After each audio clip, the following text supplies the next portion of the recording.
kids of consciousness. This is Alexa. Welcome to my face. We're going to do this from now on. I figured you won't see the glare as much if you're not looking at the cards as much. And when I hold them up like this, the glare's not so bad. Anyways, full moon eclipse in Scorpio is tomorrow, and we're going to do a little spread on that. Let's go ahead and dive in. Gemini. Look at what's at the bottom of the deck. This is your card. Interesting. I haven't shuffled yet, by the way.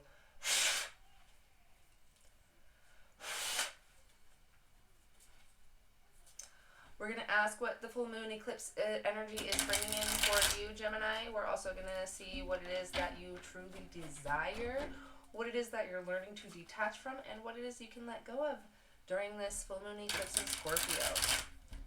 Spirit guides, angels, ancestors, I call upon you to assist within this divinatory reading for the sign of Gemini. Please and thank you.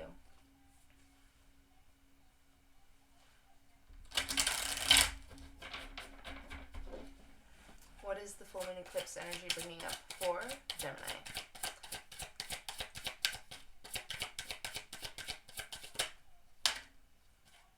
That's too many. That's too many. I'll look at them and then I'll try again. Interesting. I know what you want.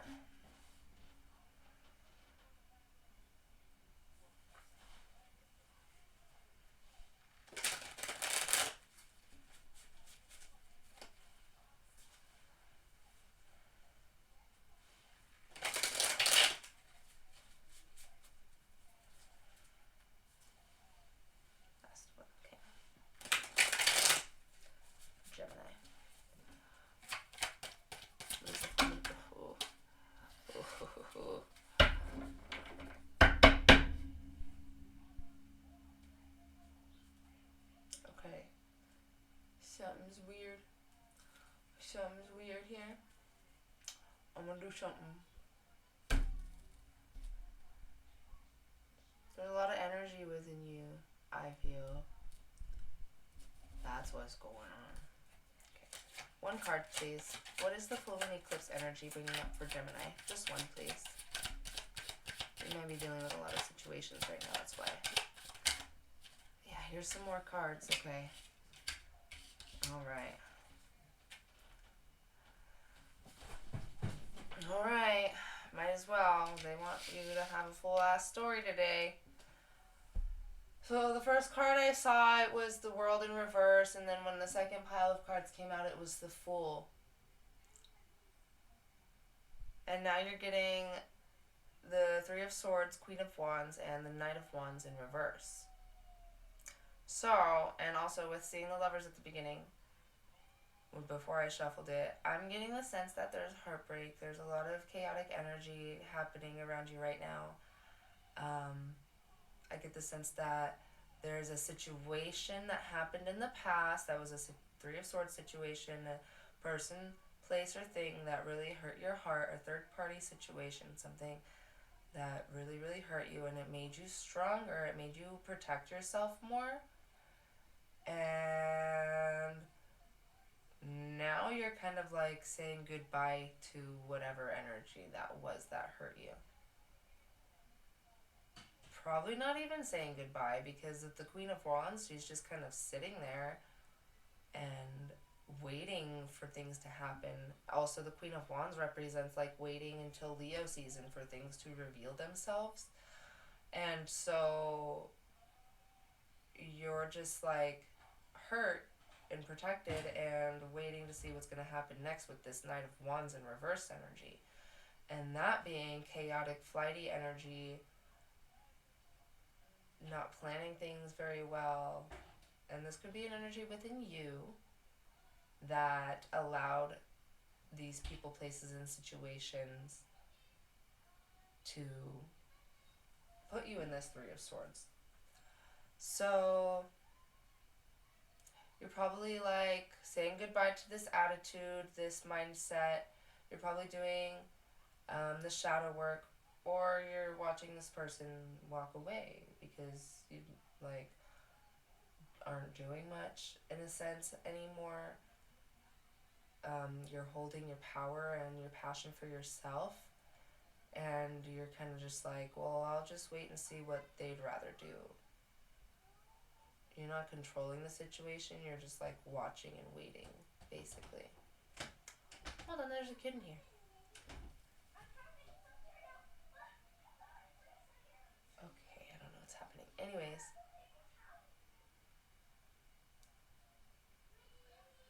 I don't feel like you're walking away from a situation. I feel like you're healing a part of yourself with. I don't know why I'm saying healing. Yeah, no, you're not. You might have already healed, which is causing this person to walk away because you're seeing yourself in a different light. You're holding yourself in your power, and it might be scaring this person away in a sense. Like, they're not scared, but it's just like maybe they're not drawn to the power that you have. Maybe it's because they're not as powerful as you, because they're a knight.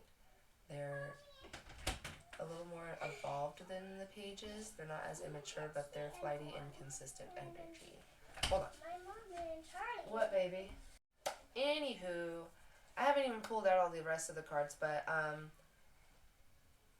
you're letting go of the chaotic and consistent energy is what I'm getting. That's what it's bringing up for you. Or maybe the recognition of this chaotic energy leaving. You're recognizing your power, speaking up that you have control over your power, your situation, and whatever has happened in your past, it doesn't really affect you. You're not paying attention to it anymore as much as this Knight of Wands energy.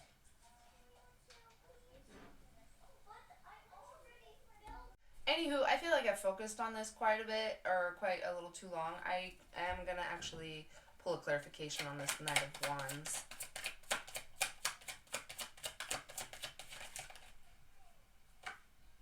Queen of Pentacles. So there might be a light shown upon a situation with multiple people that probably don't have your best interest at heart. Queen of Pentacles, Taurus, Virgo, Capricorn, Knight of Wands, Aries, Leo, Sagittarius, and the Queen of Wands, Aries, Leo, Sag.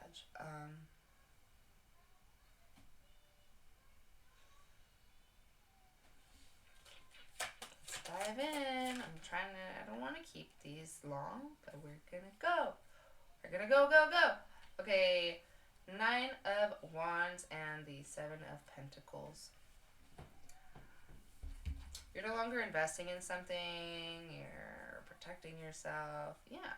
So there was a situation where that put you in a 3 of Swords situation, a third party situation, and you're protecting yourself from it, rightfully so. There's probably somebody in power or that has a valuable or financial material status over you, but that don't mean shit. Hold your value, hold your standards, hold your power. You don't want to let anybody in this situation take your power. Let that Knight of Wands walk away. You don't need to do, say, act, or do whatever. You don't need to do anything. I tell people, like, don't do anything, just let them do what they would rather do, so you can see what they would rather do. And even though in this 9 of Wands energy you don't look very happy, but I think that it's okay to protect yourself at this time. You're also the Queen of Wands at this time, you know. But just try not to keep those walls up too long. Don't invest too much into keeping your walls up. Don't keep your walls up around everybody. There's people around you to protect yourself from, but don't focus too much on it. Don't put too much effort into it. I think that's a really big thing to focus on during this full moon eclipse, because you want to do so much, you want to control the situation, but I think that Spirit really wants you to stand your ground and just kind of be in like a hermit mode almost. Spend time at home with your kitties or something. Okay, let's go back to the second card now. What is it that Gemini really desires?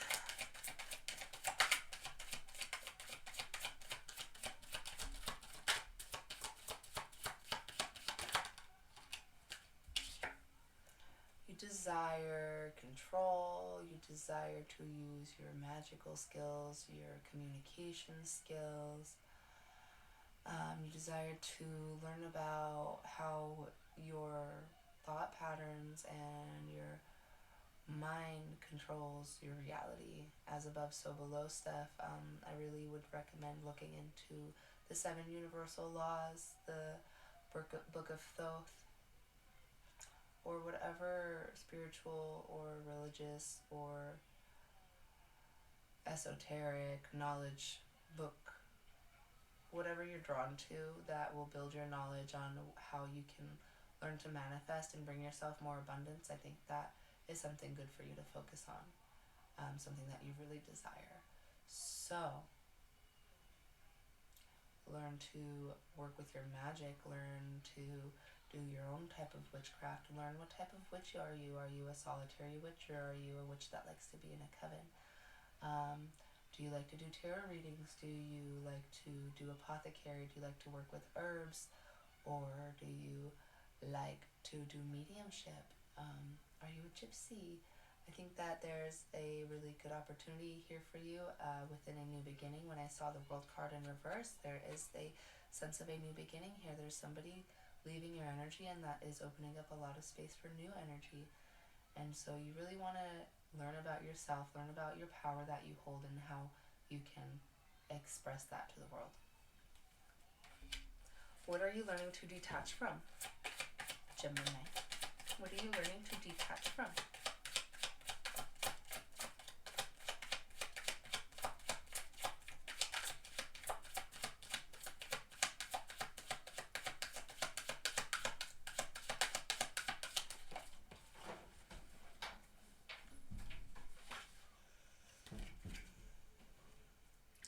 You're learning to detach from the 9 of Cups in reverse. I am hearing false promises. You're learning to detach from a false sense of reality, detaching from the matrix. You're relearning what it means to be happy in your mind. You're learning that you can be happy in solitude. I feel like that's what also this could mean in reverse.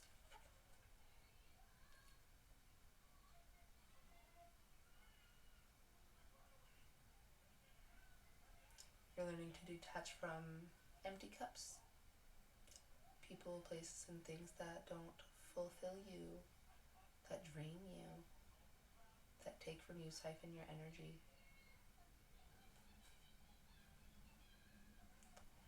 You are detaching from, I'm also getting defensive boundaries. Because you can set boundaries, that's totally fun, but there's a certain way to set them. You might come off a little bit angry, agitated, mean. So you might be learning to detach from how you express your boundaries, how you are being so defensive towards people. As above, so below. You're not going to really bring yourself into a better situation if you're a little sour over everything that's happened, and that's fine. You can be sour, but there's a sense of learning to forgive yourself and protect yourself and relearn what it means to be happy on your own.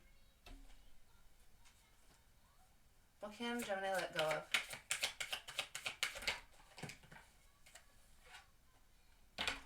Judgment. You're gonna let go of maybe people judging you, maybe judging yourself. You are hearing the call I'm getting.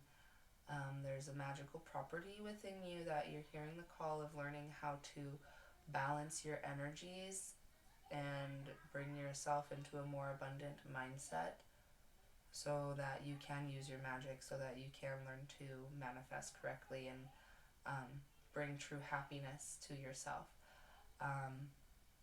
What was the question?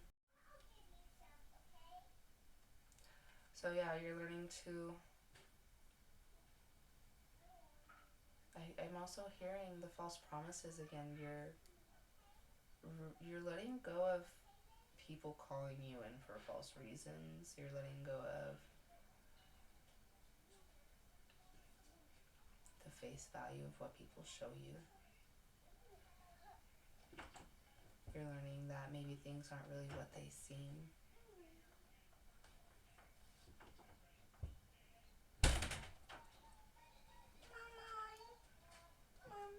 Yeah, my love.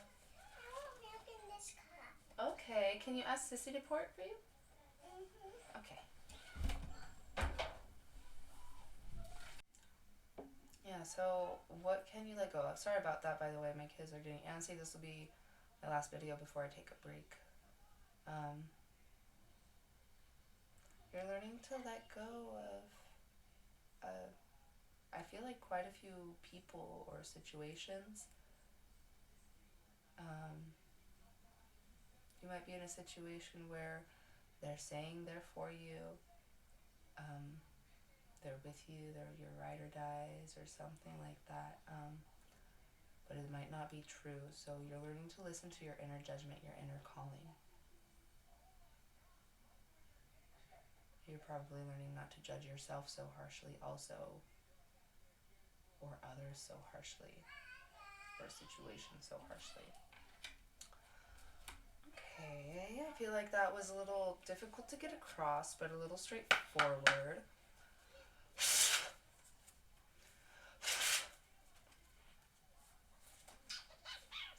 We're going to get some advice from the Soulful Woman Guidebook.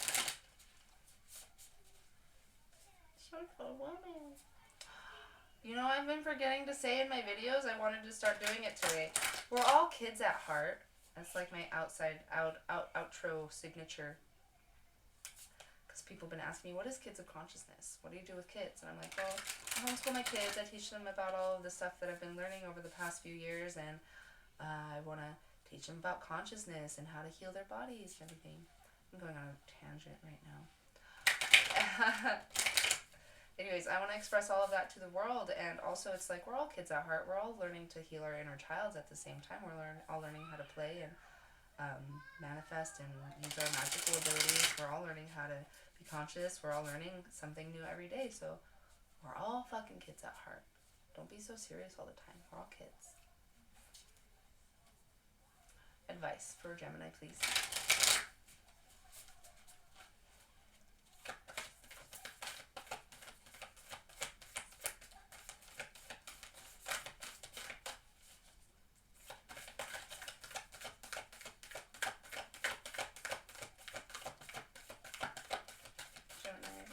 For this full moon eclipse. Anger is my sacred ally. So that came out for Aries also. I'm going to get a different one with it. But with it being the number 10, there is an end of a cycle here. I listen to the messages within my anger and use it as a positive force for good. So within your anger is a passion. And so it's just a matter of redirecting that anger, redirecting that passion, so that you could use that force for good. Ah, okay, it's all falling together. I see. So you might have been this Knight of Wands energy. You might have been the flighty, inconsistent, chaotic energy, but you're trying to find your power. You're trying to find your strength. You're trying to find your value and be a little more stable. It's coming off as angry to certain people because you're trying to probably learn your own boundaries and express them to people at the same time, and it's coming off probably as bitchy, but screw them, you know. It's like you've been through something here, and you're trying to reinvent yourself, basically. So just try to express to them that you're going through something, you're going through a lot of changes, and if they love you, they will understand. And that you're trying to change yourself for the better so that you can also change the world. Igniting my joy, attuning to the highest good in myself and others ignites my natural joy. Also, you got on the bottom of the deck quiet nourishment. So you got the number 10, 15, and 27. You might be a life path 1, 10. You might be a life path 15 or 6. Or you might be life path 27 or 9.